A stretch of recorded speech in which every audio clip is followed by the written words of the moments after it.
ಮುಖ್ಯಮಂತ್ರಿಯಾಗುವ ಉತ್ಸಾಹದಲ್ಲಿರುವಂತಹ ಕರ್ನಾಟಕದ ಉಪಮುಖ್ಯಮಂತ್ರಿ ಡಿಕೆ ಶಿವಕುಮಾರ್ ಅವರಿಗೆ ಕಾಂಗ್ರೆಸ್ ಹೈಕಮಾಂಡ್ ಮಹತ್ವದ ಜವಾಬ್ದಾರಿಯನ್ನ ವಹಿಸಿದೆ. 2026ರಲ್ಲಿ ನಡೆಯಲಿರುವಂತಹ 5 ರಾಜ್ಯಗಳ ವಿಧಾನಸಭೆ ಚುನಾವಣೆಗಳ ತಯಾರಿಯನ್ನ ಆರಂಭಿಸಿರುವಂತಹ ಕಾಂಗ್ರೆಸ್ ಪಕ್ಷ ಈ ನಿರ್ಧಾರವನ್ನ ಕೈಗೊಂಡಿದೆ. ಮುಂಬರುವ ವಿಧಾನಸಭೆ ಚುನಾವಣೆಗಳ ಹಿನ್ನೆಲೆಯಲ್ಲಿ ಅಖಿಲ ಭಾರತ ಕಾಂಗ್ರೆಸ್ ಸಮಿತಿ ವಿವಿಧ ರಾಜ್ಯಗಳಿಗೆ ಹಿರಿಯ ವೀಕ್ಷಕರನ್ನ ನೇಮಕ ಮಾಡಿದೆ. ಈ ಹಿನ್ನೆಲೆಯಲ್ಲಿ ಈಗ ಅಸ್ಸಾಂ ರಾಜ್ಯದ ಎಐಸಿಸಿ ಹಿರಿಯ ವೀಕ್ಷಕರಾಗಿ ಕರ್ನಾಟಕದ ಉಪಮುಖ್ಯಮಂತ್ರಿ ಡಿಕೆ ಶಿವಕುಮಾರ್ ಅವರನ್ನ ನೇಮಕ ಮಾಡಲಾಗಿದೆ. ಈ ನೇಮಕಾತಿಗಳು ತಕ್ಷಣದಿಂದಾನೇ ಜಾರಿಗೆ ಬಂದಿವೆ. ಅಸ್ಸಾಂಗೆ ಡಿಕೆ ಶಿವಕುಮಾರ್ ಅವರೊಂದಿಗೆ ಭೂಪೇಶ್ ಮತ್ತು ಬಂದೂಕ್ ಟರ್ಕಿ ಅವರನ್ನ ಈಗ ಸಹ ಹಿರಿಯ ವೀಕ್ಷಕರಾಗಿ ನಿಯೋಜಿಸಲಾಗಿದೆ.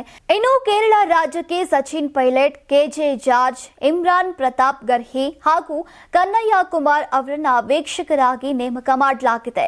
ತಮಿಳುನಾಡು ಮತ್ತು ಪುದುಚೇರಿ ರಾಜ್ಯಗಳಿಗೆ ಮುಕುಲ್ ವಾಸ್ನಿಕ್, ಉತ್ತಮ್ ಕುಮಾರ್ ರೆಡ್ಡಿ ಹಾಗೂ ಕಾಜಿ ಮೊಹಮ್ಮದ್ ನಿಜಾಮುದ್ದೀನ್ ಅವರನ್ನ ವೀಕ್ಷಕರಾಗಿ ನಿಯೋಜಿಸಲಾಗಿದೆ.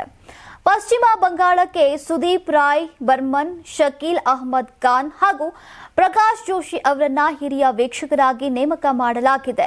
ಮುಂಬರುವ ಚುನಾವಣೆಯನ್ನ ಗಮನದಲ್ಲಿ ಇಟ್ಟುಕೊಂಡು ಪಕ್ಷದ ಸಂಘಟನೆ ಬಲಪಡಿಸುವಂತಹ ಉದ್ದೇಶದಿಂದ ಈ ನೇಮಕಾತಿಗಳನ್ನ ಮಾಡಲಾಗಿದೆ ಅಂತ ಎಐಸಿಸಿ ಪ್ರಧಾನ ಕಾರ್ಯದರ್ಶಿ ಕೆಸಿ ವೇಣುಗೋಪಾಲ್ ಅವರು ಪತ್ರಿಕಾ ಪ್ರಕಟಣೆಯಲ್ಲಿ ತಿಳಿಸಿದ್ದಾರೆ.